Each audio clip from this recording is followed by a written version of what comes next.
We all know that the mind is made up of thought. Everybody knows. Without thought, you cannot even conceive of a mind. I am in a thoughtless state. Who is saying that I am thoughtless? I. So if there is I, there is thought. Finished. There is no such thoughtless. It's easy to, if you really want a thoughtless state, ask somebody to hit you on the head with a crowbar. Finished. Thoughtless. As long as you are conscious, there is thought. Even if the thought says I am thoughtless, it is still thought. And the Vedanta says, and manasana manyute, it's beyond the mind, which means beyond thought. So is there something beyond thought? Can it be possible for us to know it? If there is, then that is my true essence.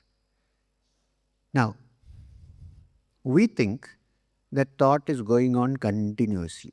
From the time we wake up in the morning till we go to sleep, thought is going on continuously. We think it's one continuous string of thought. Even when you're asleep, in the Swapnavastha, in dream state, there is still thought. But what do you need to look at it? If you look carefully, thought is not one long stretch. It is small pieces put together. One thought comes, you know that. How long can you sustain one thought? Tell me, unless you are a great yogi. 1 minute, 1 second. One thought comes, it goes. Another thought comes, it goes. Another thought comes. It is a constant process, but it's going on so fast that we think it is a continuous chain. In olden days, we used to have this film projector. Each frame, if I have to lift my hand up, in each of those little frames in the film, one here, this. When it is put into the projector and rotated at a particular speed, you see the action as one.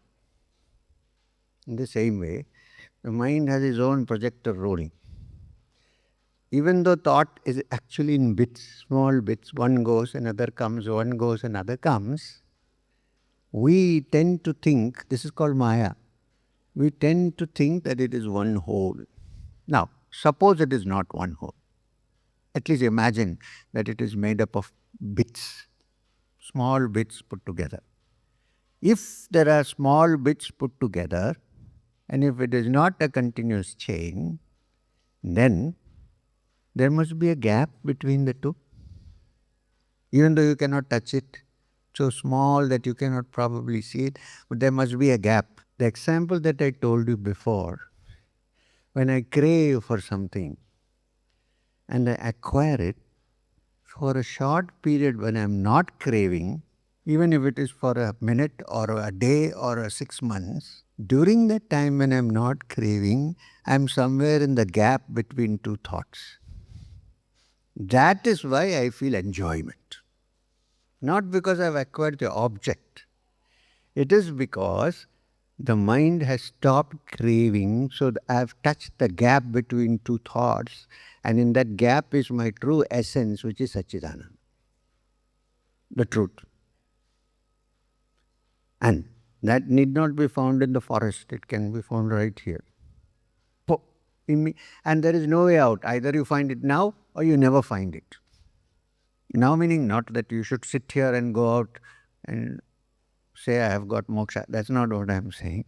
But think about it when you go out and live in this world, that the true essence, which is called Sat-Chit-Ananda in the Vedas, in the Upanishad, is my true essence, and it happens when I am free, when I turn within and look that the happiness derived from the outside world actually comes from inside.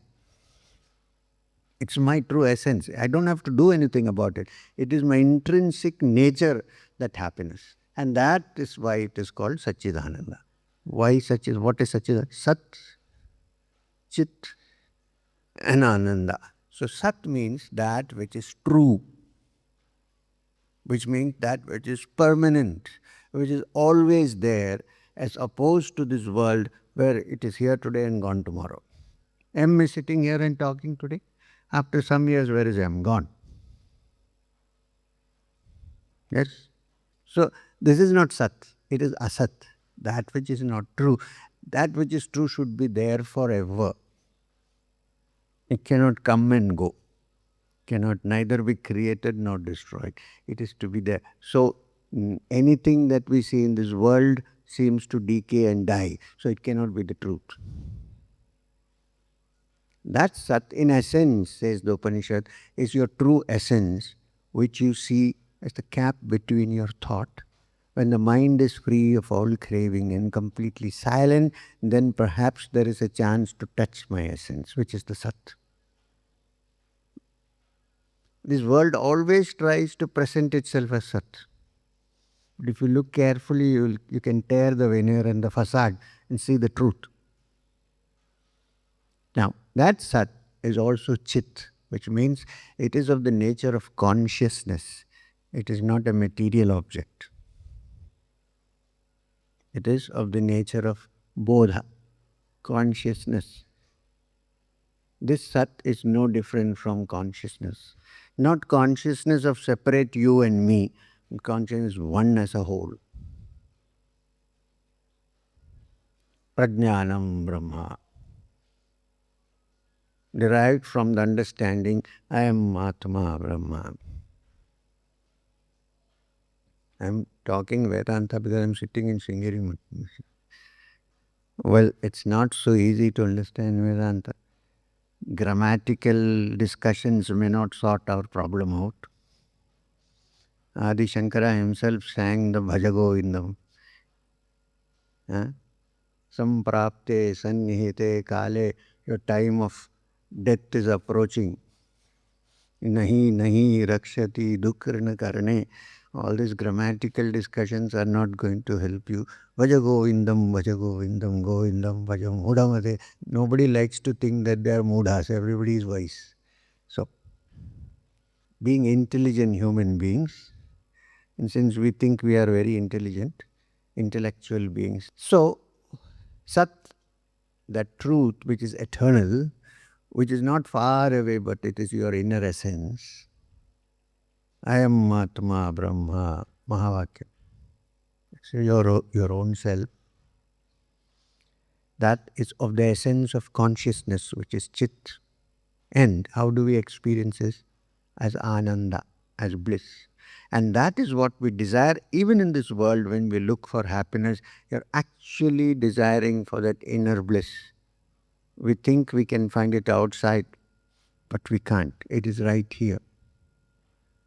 So this in essence is the teaching of Vedanta, which is the Upanishad, which is the understanding of the Supreme Being, which is the true essence of the Bhagavad Gita and the Brahma Sutras.